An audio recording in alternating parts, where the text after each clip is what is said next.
অনেক যুগ আগের কথা। এক রাজ্যে বসবাস করত এক কাঠুরিয়া। সে ছিল খুব গরিব। সারাদিন বনে কাঠ কেটে যা রোজগার করত তাই দিয়ে কোনো মতে সংসার চালাতো। সংসার বলতে বউ ও ছেলে।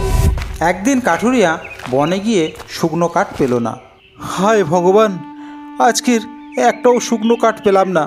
আজকের আমার চলবে কি করে? তারপরে সে মন খারাপ করে বন থেকে হেঁটে হেঁটে ঘরে ফিরছিল। হঠাৎ সে দেখল বনের ভিতরে গাছের তলায় একটা সাধু বাবা বসে আছেন। তখন সে সাধু বাবার কাছে গিয়ে বলল, নমস্কার সাধু বাবা, আমার প্রণাম গ্রহণ করুন। বলো বৎস, তুমি এত দুঃখিত কেন? বাবা, আমার বড় দুঃখ। খুব কষ্ট করে বন থেকে শুকনো কাঠ কেটে নিয়ে গিয়ে বাজারে বিক্রি করি, আর তাতে যাহক মাহক করে আধ ফেটা খেয়ে আমার কোনো মতে সংসার চলে। আজকের একটাও কাঠ পাইনি বাবা। আপনি কিছু আমাকে সাহায্য করুন, কিছু একটা রাস্তা বলে দিন যাতে আমি আমার সংসারের উন্নতি করতে পারবো। তুমি কিচ্ছু ভেবো না। এই নাও বৎস, তুমি এই মুরগিটা নাও। এই মুরগিটা প্রত্যেক দিন একটি করে সোনার ডিম দেবে, আর সেই ডিম বিক্রি করে তুমি তোমার সংসারের উন্নতি করতে পারবে, আর অনেক টাকা পয়সা হবে তোমার। তবে সাবধান, এই মুরগি কখনো মেরে ফেলবে না, তাহলে তুমি আবার একই অবস্থায় ফেরত আসবে। সাধু বাবা, আপনাকে অনেক ধন্যবাদ, অনেক ধন্যবাদ সাধু বাবা। তারপরে কাঠুরিয়া সাধু বাবার কাছ থেকে বিদায় নিয়ে ঘরের উদ্দেশ্যে রওনা দিল। ঘরে ফিরে গিয়ে সে গিন্নিকে সমস্ত কথা বলল। সব শুনে গিন্নির তো খুশির সীমা নেই। তিনি বললেন, আজ থেকে আমরা বড়লোক হয়ে যাব। হ্যাঁ, তুমি ঠিক বলেছ। আমাদের টাকা পয়সার অভাব হবে না। কালকে সকালবেলা উঠে যে ডিমটা পাবো সেই ডিমটা নিয়ে জহুরির কাছে বিক্রি করে আসবো। সকালবেলা উঠে কাঠুরিয়া দেখল সেই মুরগিটি একটি সোনার ডিম পেড়েছে। সেই ডিম নিয়ে সে জহুরির কাছে গেল। এটা তো সোনার ডিম, এই ডিম তুমি পেলে কোথায়? আমার কাছে একটি মুরগি আছে, সেই মুরগিটি প্রত্যেক দিন একটি করে সোনার ডিম দেয়। কি, মুরগিতে সোনার ডিম পাড়ে? আমি তো কখনো শুনিনি। হ্যাঁ, আমি সত্যি কথাই বলছি। তাহলে তুমি এক কাজ করো, তোমার বাড়িটা আমাকে দেখিয়ে দাও। তোমার কাছ থেকে রোজ একটি করে সোনার ডিম আমি নিয়ে আসবো, আর তার পরিবর্তে তোমাকে রোজ 20,000 স্বর্ণমুদ্রা আমি দেব। কাঠুরিয়া তো খুব খুশি। সে জহুরিকে বাড়িটা চিনিয়ে দিল।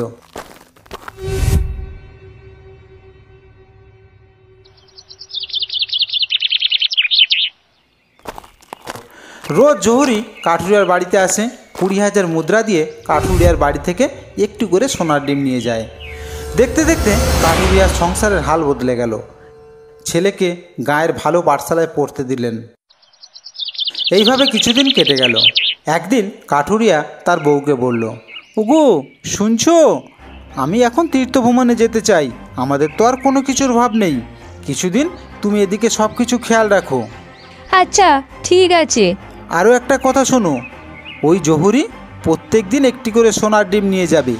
যদি কোনো দিন ও মুরগি চায়, ওকে কিন্তু মুরগি দেবে না। তারপর দিন কাঠুরিয়া তীর্থভ্রমণে বেরিয়ে গেল।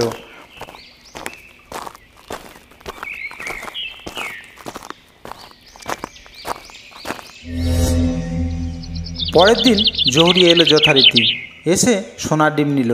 কাঠুরিয়া কোথায়? উনি তীর্থভ্রমণে বেরিয়েছেন, কিছুদিনের মধ্যেই চলে আসবেন। জহুরি বাড়ি ফিরল আর ভাবতে লাগলো, ওই মুরগি একটি করে সোনার ডিম দেয়, এক আশ্চর্য মুরগি।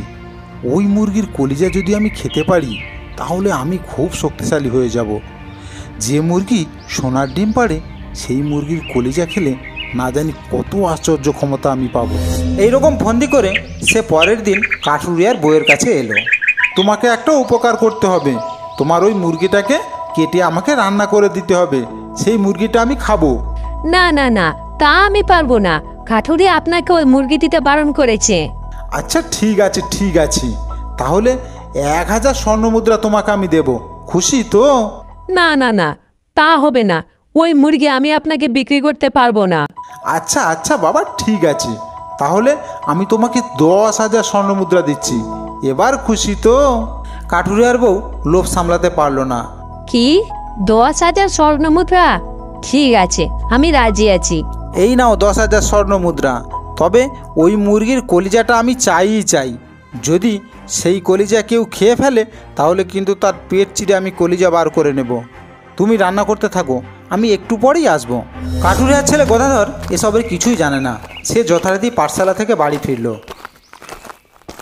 মা মা, খুব খিদে পেয়েছে, আমাকে আমাকে কিছু তাড়াতাড়ি খেতে দাও। তুমি কোথায়? তাড়াতাড়ি খেতে দাও মা, খুব খিদে পেয়েছে। তখন ছেলে দেখলো যে মা মুরগির মাংস রেঁধে রেখেছে। বাহ, মুরগির মাংস! মুরগির মাংসের কলিজা খেতে আমার খুব ভালো লাগে। সে লোভ সামলাতে না পেরে মুরগির কলিজাটাকেই খেয়ে ফেললো। কিরে বাবা, কখন এলে? মা, তুমি মুরগির মাংস রান্না করে রেখেছো? মুরগির মাংসের কলিজাটা যে কত সুন্দর খেতে, আমি পুরোটাই খেয়ে নিয়েছি মা। High high high high high, সর্বনাশ হয়েছি। তুই এক্ষুনি বাড়ি ছেড়ে পালা বাবা। জৌরি তোর পেট ছিল এই কলিজাটা বিয়ে করে নেবে। এটা জৌরির জন্যই আমি রান্না করেছিলাম। এই কথা শুনে গদাধর বাড়ি থেকে দৌড় দিল।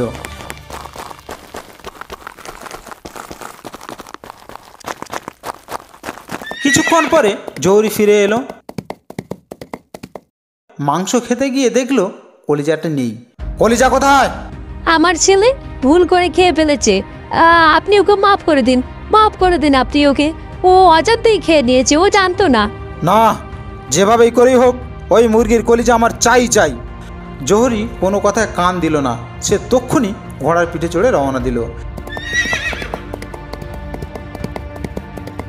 কিছু দূর গিয়েই সে কাঠুরিয়া ছেলেকে দেখতে পেল। তখন জহুরি ছুরি বার করে তার দিকে এগিয়ে গেল। মুরগির মাংসের জন্যে তোর মাকে আমি 10,000 স্বর্ণমুদ্রা দিয়েছি, আর তুই কি না মুরগির কলিজা খেয়ে ফেলেছিস? তোর পেট চিরে আমি কলিজা বার করব।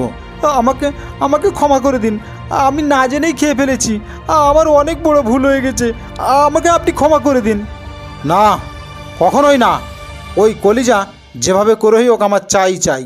তোর পেট কেটে ওই কলিজা আমি বার করব। গদাধর দেখলো জহুরি তার পেট চিরে কলিজা বার করে নেবে। সে তাই জহুরির উপরে ঝাঁপিয়ে পড়ল। এমন মারলো যে জহুরি ওখানেই মারা গেল।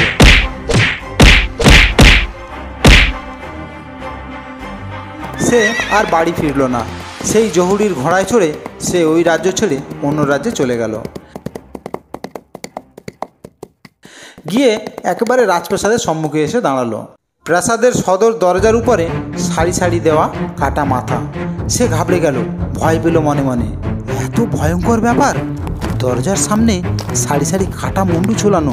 আচ্ছা মশাই, এখানে কাটা মুন্ডু ঝোলানো কেন? তুমি কি এই রাজ্যে নতুন নাকি?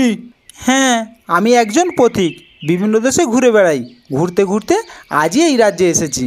ও, তাহলে শোনো, আমাদের রাজ্যের রাজামশাইয়ের মেয়ে লড়াইয়ে খুব পটু। তিনি পণ করেছেন যে তাকে যে লড়াইতে কাবু করতে পারবে তার গলায় তিনি মালা দেবেন, আর যে তার কাছে হারবে তার গর্দান যাবে, তার মাথা কাটা যাবে, আর সেই মাথা কেটে এইখানে ঝোলানো হয়। তখন কোনো কিছু আগাম না ভেবে গদাধর গেল রাজামশাইয়ের কাছে। কারণ ওই মুরগির কলিজা খাওয়ার পরই গদাধরের শক্তি আর মনোবল অনেক গুণ বেড়ে গিয়েছিল। নমস্কার রাজামশাই, আমি আপনার মেয়ের সাথে লড়াই করতে চাই। কি? তুমি লড়াই করবে আমার মেয়ের সঙ্গে? তুমি পারবে না বাবা, তুমি ফেরত যাও। কত বড় পালোয়ান যোদ্ধারা এসে আমার মেয়ের সঙ্গে পেরে ওঠেনি, তারা হার মেনেছে। আর তুমি একটা সাধারণ ছেলে হয়ে তুমি কি করে লড়বে আমার মেয়ের সঙ্গে? আমি ঠিকই পারবো রাজামশাই, আপনি শুধু আমাকে আদেশ করুন। না, তুমি অকারণে নিজের মৃত্যুকে আহ্বান করছো। আমি তোমাকে কোনো মতেই আমার মেয়ের সঙ্গে যুদ্ধ করতে দিতে পারি না। মহারাজ, আপনি আমার উপরে ভরসা রাখতে পারেন, আমি কখনোই হারবো না। আপনি আমাকে একবার সুযোগ দিয়েই দেখুন না। আচ্ছা ঠিক আছে, তুমি যখন কোনো মতেই আমার কথা শুনবে না, তাহলে আমি তোমাকে অনুমতি দিলাম। পরের দিনই লড়াই শুরু হবে। লড়াইয়ের ময়দানে সুলতান তার সভাসদদের নিয়ে যথারীতি হাজির হলো। একসময় সুলতানের মেয়েও এসে হাজির হলো। শুরু হলো লড়াই গদাধরের সাথে রাজার। ছেলেটার বুদ্ধি আছে দেখছি। আমার মেয়ের সঙ্গে তো আজও পর্যন্ত কেউ লড়ে উঠতে পারেনি। কিন্তু দেখি রাজকন্যা আর এই ছেলেটার যুদ্ধের কৌশল তো একই রকম, কেউ তো হারার পাত্র নয়।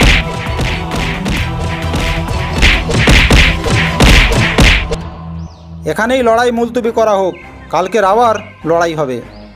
এখনকার মতো সময় শেষ, যাও যে যার সাথে তারা বিশ্রাম করো। রাজামশাই বাধ্য হয়ে সেই দিনকার মতো লড়াই মুলতবি ঘোষণা করলেন। তারপর রাজামশাই হেকিমদের ডেকে পাঠালেন। শোনো, ছেলেটা যখন ঘুমিয়ে পড়বে তখন ওর শক্তির আসল রহস্যটা বার করবে। এত জোরও পেল কোথায়? এর আগে 29টা পালোয়ান যার কাছে হেরে গেল, আর এ কিনা একটা কম বয়সী ছেলে, একে রাজকন্যা হারাতে পারছে না কেন? এর মধ্যে নিশ্চয়ই কোনো না কোনো রহস্য আছে। সেই রহস্য যদি তোমরা বার করতে না পারো তাহলে তোমাদের গর্দান যাবে। রাতে গদাধর যথারীতি ঘুমিয়ে পড়ল। তখন হেকিম এক গণৎকারকে নিয়ে এলো।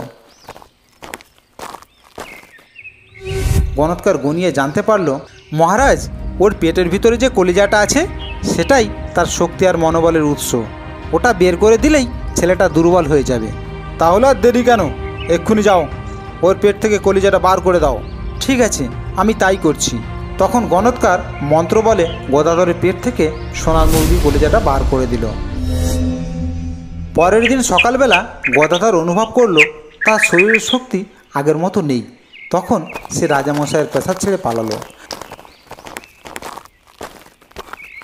পথে যেতে যেতে দেখলো দুটি লোক নিজেদের মধ্যে ঝগড়া করছে। এই মাদুরটা কিন্তু আমার মাদুরে কিন্তু তুই হাত দিবি না। না না না না না, এই মাদুরটা আমার, বাবা মারা যাওয়ার আগে আমাকে দিয়ে গেছে। না, আমরা কিন্তু দু ভাই আমার বাবার, তাহলে এই মাদুরটা আমার, আমি কিন্তু বড়। না, তুমি বড় হলে সব কি তোমার হবে? এটা কিন্তু আমার, আমি তোমাকে দেব না। গদাধর অবাক হয়ে জিজ্ঞাসা করলো, তোমরা নিজেদের মধ্যে ঝগড়া করছো কেন? আমরা এই মাদুরের জন্য ঝগড়া করছি। সামান্য একটা মাদুরের জন্য নিজেদের মধ্যে বিবাদ করছো? না, এটা সামান্য মাদুর নয় ভাই, এটা একটা জাদুর মাদুর। এই মাদুরের উপরে দাঁড়িয়ে হাত উঁচু করে নির্দেশ দিলেই তুমি যেখানে যেতে চাও সেখানেই চলে যেতে পারবে। গদাধর ছিল ভারী চতুর। সে সাথে সাথে বলল, আমি তোমাদের মধ্যে মীমাংসা করে দিতে পারি। সত্যি সত্যি আপনি আমাদের মধ্যে মীমাংসা করে দিতে পারবেন? তাহলে আমাদের খুব উপকার হয় ভাই। তাহলে শোনো, আমি একটা ঢিল ছুঁড়ব, তোমাদের মধ্যে যে দৌড়ে গিয়ে আগে ওই ঢিলটা কুড়িয়ে আনতে পারবে সেই হবে এই মাদুরটার মালিক। দুজনেই রাজি হয়ে গেল। গদাধর গায়ের জোরে একটা ঢিল ছুঁড়ল। ওরা দুজনে দৌড়তে শুরু করলো। আর সেই সুযোগে গদাধর সেই মাদুরের উপরে বসে হাত উঁচু করে মাদুরটিকে বলল, মাদুর, এক্ষুনি আমাকে রাজামশাইয়ের প্রাসাদে নিয়ে চলো। চোখের পলকেই হাজির হলো প্রাসাদের সামনে।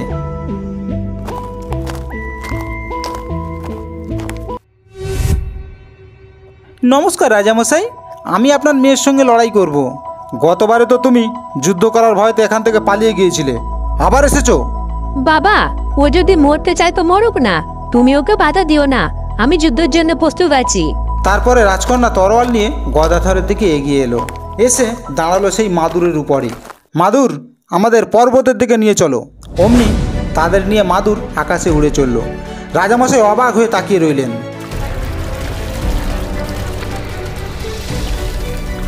রাজকন্যা সব বুঝতে পারল। সে সুযোগ খুঁজতে লাগলো। হঠাৎ সে গদাধরকে মারল এক লাথি। গদাধর ছিটকে পড়ল মাদুর থেকে। রাজকন্যা সেই সুযোগে মাদুরকে বলল, মাদুর, আমাকে আমাদের রাজপ্রাসাদে নিয়ে চলো। অমনি মাদুর তাকে নিয়ে রাজপ্রাসাদের দিকে উড়ে চলল।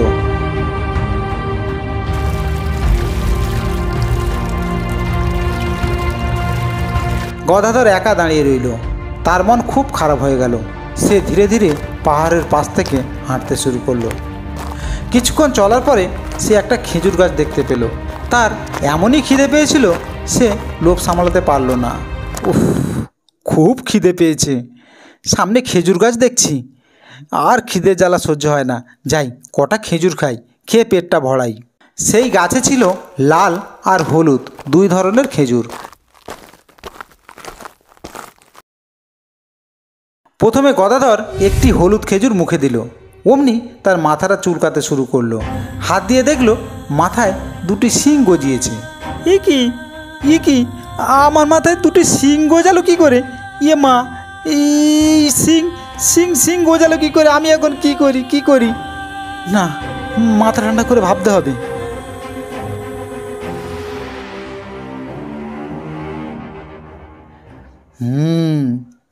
এই গাছে দুরকম খেজুর, মনে হচ্ছে এই খেজুর গাছটি জাদুর খেজুর গাছ। তাহলে হলুদ খেজুর খেয়েছি বলে আমার শিংগুলো গজিয়ে গেছে। তাহলে একবার লাল খেজুরটা খেয়ে দেখি।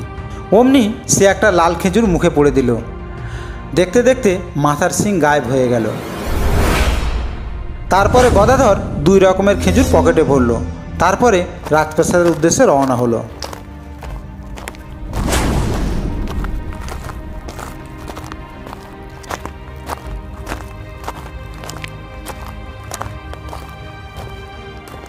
বেশ কয়েকদিন হাঁটার পরে সে সুলতানের প্রাসাদের কাছে এসে উপস্থিত হলো। সে একটি ফেরিওয়ালার বেশ ধরল আর ফেরিওয়ালা হয়ে হাঁক দিতে লাগলো। খেজুর নেবে গো খেজুর, খেজুর নেবে গো খেজুর, মিঠা মিঠা খেজুর, ভালো ভালো খেজুর। রাজার মেয়ে আবার খেজুর খেতে খুব ভালোবাসতেন। দাসী, যাও গিয়ে কিছু খেজুর কিনে নিয়ে আসো। আমার খেজুর খেতে খুব ভালো লাগে। বাইরে মনে হচ্ছে কোনো ফেরিওয়ালা খেজুর বিক্রি করছে। যথা আজ্ঞা রাজকন্যা। ও ফেরিওয়ালা, ফেরিওয়ালা, আমাকে কিছু খেজুর দাও না, রাজকন্যা খাবে। ও, রাজকন্যা খেজুর খাবে? এ তো খুবই খুশির খবর। এই নাও, এই নাও। রাজার মেয়ে খেজুর দেখে লোভ সামলাতে পারল না। সে অমনি খেজুর খেতে শুরু করে দিল। দেখতে দেখতে তার মাথায় 2টি শিং গজালো। হায় হায় হায় হায় হায় হায় হায়, আমার মাথায় শিং গজালো কি করে? হায় হায় হায়, আমি এখন বাইরে মুখ দেখাবো কি করে? হায় হায় হায় হায় হায়। তখন রাজামশাইয়ের কাছে খবর পাঠানো হলো। রাজামশাই দিশাহারা হয়ে পড়লেন। মন্ত্রী, মন্ত্রী, এক্ষুনি যাও, এক্ষুনি রাজবৈদ্যকে ডেকে পাঠাও। যথা আজ্ঞা মহারাজ। বৈদ্যরাজ এলেন। সব দেখে শুনে বৈদ্যরাজ তখন বললেন, আমাকে ক্ষমা করবেন মহারাজ, রাজকন্যার মাথার শিং আমি ঠিক করতে পারবো না। এই কথা শুনে রানীমা খুব কান্না জুড়ে দিলেন। হায় হায় হায়, আমার মেয়ের মাথার শিং কি আর কোনোদিন যাবে না? আমার মেয়ে বাইরে মুখ দেখাবে কি করে? তখন রাজামশাই আদেশ দিলেন, মন্ত্রী, সারা রাজ্যে ঘোষণা করে দাও, যে আমার মেয়ের মাথার শিং ঠিক করতে পারবে তার সঙ্গেই রাজকন্যার বিবাহ হবে, আর আমার মৃত্যুর পরে সেই হবে এই রাজ্যের রাজা। রাজার আদেশে ঢেড়া পিটিয়ে চারিদিকে ঘোষণা করে দেওয়া হলো। শোনো শোনো শোনো, সবাই শোনো, সবাই রাজামশাইয়ের ঘোষণা শোনো। রাজামশাই ঘোষণা করেছেন যে যে রাজকন্যাকে পূর্বের মতো করে দিতে পারবে তার সঙ্গেই রাজকন্যার বিবাহ দেবেন, আর তার মৃত্যুর পরে রাজ সিংহাসন সেই পাবে। কাঠুরিয়ার ছেলে গদাধর এই সুযোগই খুঁজছিল। সে রাজামশাইয়ের কাছে গিয়ে বলল, নমস্কার মহারাজ, আমি আপনার মেয়েকে আগের মতো করে দিতে পারি, তবে আপনি যা ঘোষণা করেছেন সে কথা আপনি রাখবেন তো? তুমিই সেই না যে আমার মেয়েকে অপহরণ করে নিয়ে যাওয়ার চেষ্টা করেছিলে? না না না না মহারাজ, আমি আপনার মেয়েকে অপহরণ করে নিয়ে যাচ্ছিলাম না। আমার কি অত সাহস আছে? আচ্ছা সে যাই হোক মহারাজ, আমি আপনার মেয়েকে ঠিক করে দিতে পারি, তবে আপনি যা ঘোষণা করেছেন সে কথা মতো আপনি কাজ করবেন তো? হ্যাঁ, আমি কথা দিলাম, আমি যা ঘোষণা করেছি সেই ঘোষণা অনুযায়ী কাজ আমি করব। তখন গদাধর রাজামশাইয়ের মেয়ের কাছে গেল আর লাল খেজুর দিল।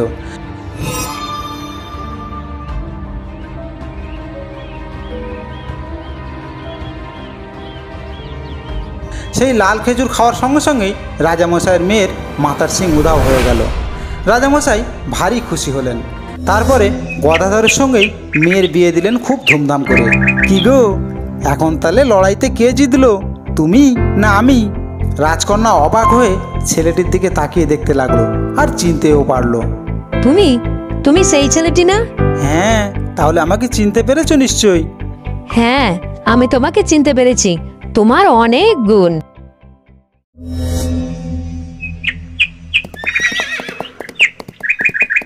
তারপরে গদাধর তার মাকে রাজপ্রাসাদে নিয়ে এলো। তারপরে সবাই মিলে সুখে শান্তিতে সেই রাজপ্রাসাদে বসবাস করতে লাগলো।